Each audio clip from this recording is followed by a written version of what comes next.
মনে রাখো বাস, আমি খোলামেলা বললাম, আমি পরিষ্কার বললাম, হাজারো ছেলে তোমাদের চেহারা দেখে বোঝা যায় ভাইয়া। এইখানেও তোমরা অনেক ছেলে চেহারা দেখলে বোঝা যায় আজকের সারাদিনে এক ওয়াক্ত নামাজ পড়ো নাই। কেমনে এত বড় পাষাণ হইলা? আল্লাহকে এভাবে কেমনে ভুলে গেলা? কেমনে ভুলে গেলা? কেমনে ভুলে গেলা? কোরআন শরীফের আমি দুইটা কথা বলি। একটা কোরআন শরীফের আয়াত আছে, আমার বাপ আপনাদেরকেও শুনাই, আপনারা আপনাদের ছেলেদেরকে বইলেন। প্রয়োজনে ছেলেটাকে হাতে ধরে একটাবার চোখের পানি ফেলেন, মেয়েটারে হাতে ধরে চোখের পানি ফেলেন। আল্লাহ কোরআনে বলছে ফাবি আইয়ি হাদিসিম বাদাহু ইউমিনুন, 29 নম্বর পারায় সূরা মুরসালাতের মধ্যে এই আয়াতটা আছে। আল্লাহ বলে, বান্দা, এই 30 পারা কোরআন আমি নাজিল করেছি, আমার সর্বশ্রেষ্ঠ কথা এগুলো।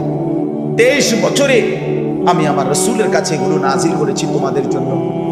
এক একটা কথা বান্দা কোরআনুল কারীমের মধ্যে আমি বারবার বলছি, আকিমুস সালাহ আকিমুস সালাহ আকিমুস সালাহ, 80 বারের চাইতে বেশি বলছি।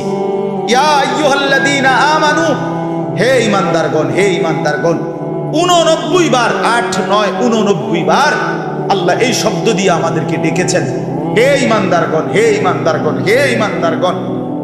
89 বার ডাকছে। 80 বারের চাইতে বেশি নামাজের কথা আল্লাহ বলছে, ইত্তাকুল্লাহ ইত্তাকুল্লাহ ইত্তাকুল্লাহ ইত্তাকুল্লাহ, আল্লাহকে ভয় করো, আল্লাহকে ভয় করো, আল্লাহকে ভয় করো। ওয়াইলুন ইয়াউমাইদিল লিল মুকাদ্দিবিন, সূরা মুরসালাতের একটা সূরাতে 10 বার, এক সূরার 50টা আয়াতের মধ্যে 10 আয়াতে এক কথা আল্লাহ 10 বার বলছে যে বান্দা, তোমরা যারা নাফরমান মিথ্যাবাদী, সেদিন আখিরাতে তোমাদের জন্য জাহান্নাম জাহান্নাম জাহান্নাম জাহান্নাম জাহান্নাম 10 বার বলছে। তো আল্লাহ বলতে চাচ্ছে, বান্দা, এতবার বললাম, এতভাবে বললাম, এত বড় শ্রেষ্ঠ কোরআন নাজিল করলাম, তুমি বান্দা এবার আমারে বলো যে বান্দা আমি আর কতবার বললে, আর কেমনে বললে, আর কোন কিতাব নাজিল করলে, এক একটা কথা আর কতবার বললে তুমি আমারে মানতা, তুমি বলো।